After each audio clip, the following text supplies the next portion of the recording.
Assalamualaikum warahmatullahi wabarakatuh.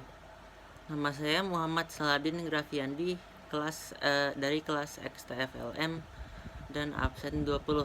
Ini adalah video saya untuk tugas menceritakan kembali teks Hikayat Indra Bangsawan. Baiklah. Hikayat Indra Bangsawan. Tersebutlah perkataan seorang raja yang bernama Indra Bungsu dari negeri Qobat Syahrial. Setelah berapa lama di atas kerajaan, tiada juga beroleh putra. Maka pada suatu hari, ia pun menyuruh orang untuk membaca doa kunut dan bersedekah kepada fakir dan miskin. Hatta berapa lamanya, Tuan Putri Siti Kendi pun hamillah dan bersalin 2 orang putra laki-laki.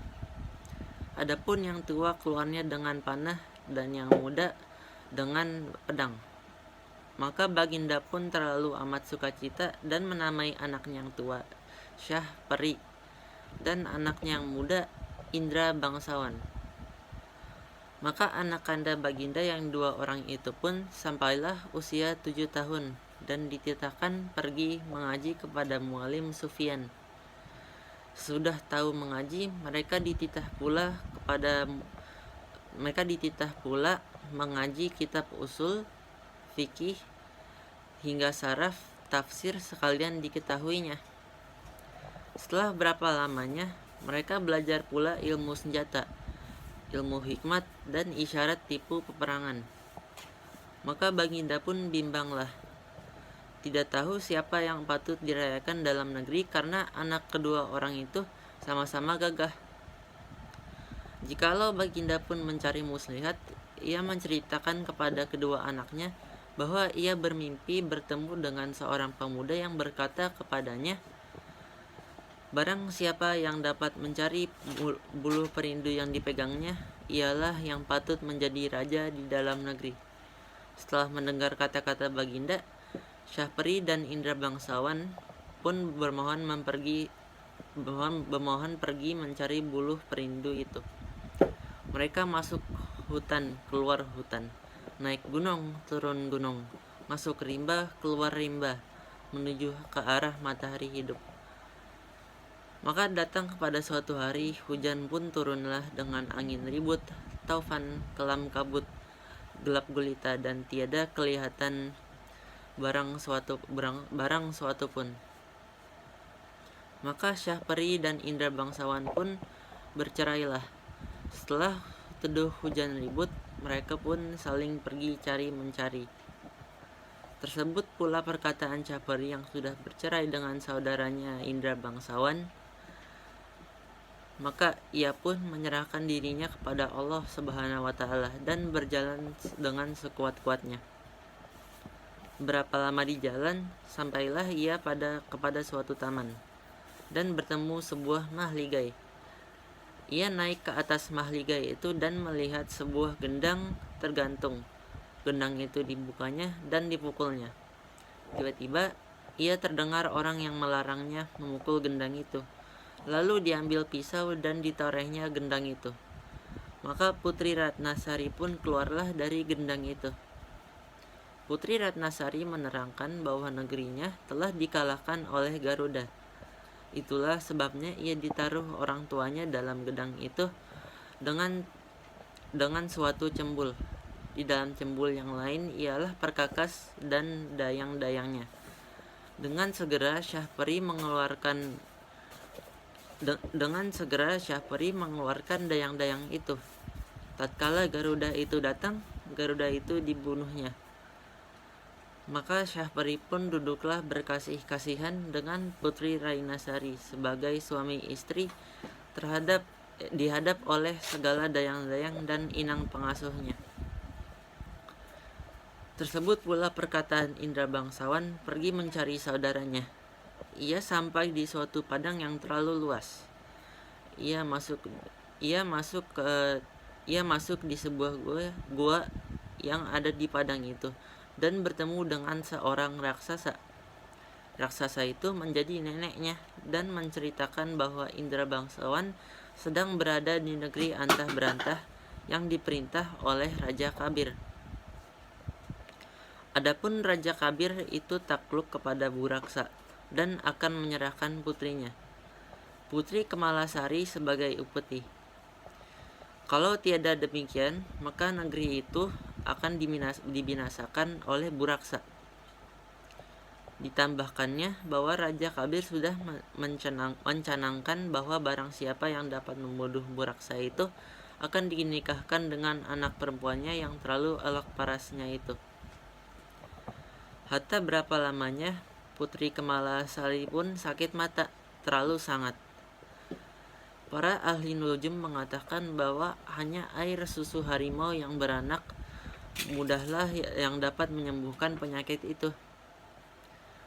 Baginda bertitah lagi, barang siapa yang dapat susu harimau beranak muda, ialah yang akan menjadi suami Tuan Putri. Setelah mendengar kata-kata Baginda, si hutan pun pergi mengambil seruas buluh yang berisi susu kambing serta menyangkutnya pada pohon kayu. Maka ia pun duduk menunggui pohon itu. Sarung kesaktian dikeluarkannya, dan rupanya pun kembali seperti dahulu kala. Hatta datanglah ke-9 orang anak raja meminta susu kambing yang disangkanya susu harimau beranak muda itu. Indra bangsawan berkata susu itu tidak akan dijual dan hanya akan diberikan kepada orang yang menyediakan pahanya diselit besi hangat. Maka anak raja yang 9 orang itu pun menyingsingkan kainnya untuk diselit Indra bangsawan dengan besi panas. Dengan hati yang gembira, mereka mempersembahkan susu kepada raja. Tetapi tabib berkata bahwa susu itu bukan susu harimau, melainkan susu kambing. Sementara itu, Indra bangsawan sudah mendapat susu harimau dari raksasa neneknya dan menunjukkannya kepada raja. Tabib berkata itulah susu harimau yang sebenarnya. Diperaskannya susu harimau ke mata Tuan Putri. Setelah genap 3 kali diperaskan oleh tabib, maka Tuan Putri pun sembuhlah. Adapun setelah Tuan Putri sembuh, Baginda tetap bersedih. Baginda pun harus menyerahkan Tuan Putri kepada Buraksa, raksasa laki-laki, apabila ingin seluruh rakyatnya selamat dari amarahnya. Baginda pun sudah kehilangan daya upaya. Hatta sampailah pada masa menyerahkan Tuan Putri kepada Buraksa, Baginda berkata kepada 9 anak raja bahwa yang mendapat jubah Buraksa akan menjadi suami putri. Untuk itu, nenek raksasa mengajari Indra bangsawan. Indra bangsawan diberi kuda hijau dan diajari cara mengambil jubah Buraksa, yaitu dengan memasukkan ramuan daun-daunan ke dalam gentang minum Buraksa. Saat Buraksa datang hendak mengambil putri, Putri menyuguhkan makanan, buah-buahan, dan minuman kepada Buraksa. Tergoda sajian yang lezat itu tanpa pikir panjang, Buraksa menghabiskan semuanya lalu meneguk habis air minum yang di dalam gentong itu. Tak lama kemudian, Buraksa tertidur.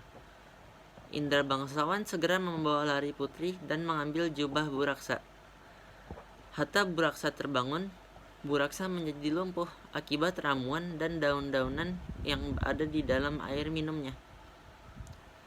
Kemudian 9 anak raja datang. Melihat Buraksa tak berdaya, mereka mengambil selimut Buraksa dan segera menghadap raja Mereka hendak mengatakan kepada raja bahwa selimut Buraksa itu sebagai jubah Buraksa. Sesampai di istana, Indra bangsawan segera menyerahkan putri dan jubah Buraksa. Hatta raja mengumumkan hari pernikahan Indra bangsawan dan putri. Saat itu 9 anak raja datang mendengarkan pengumuman itu. Akhirnya mereka memilih untuk pergi, karena mereka malu kalau sampai niat buruknya berbohong diketahui oleh raja dan seluruh rakyatnya. Dan selesai itulah cerita teks hikayat Indra bangsawan. Terima kasih untuk telah melihat video saya. Wassalamualaikum warahmatullahi wabarakatuh.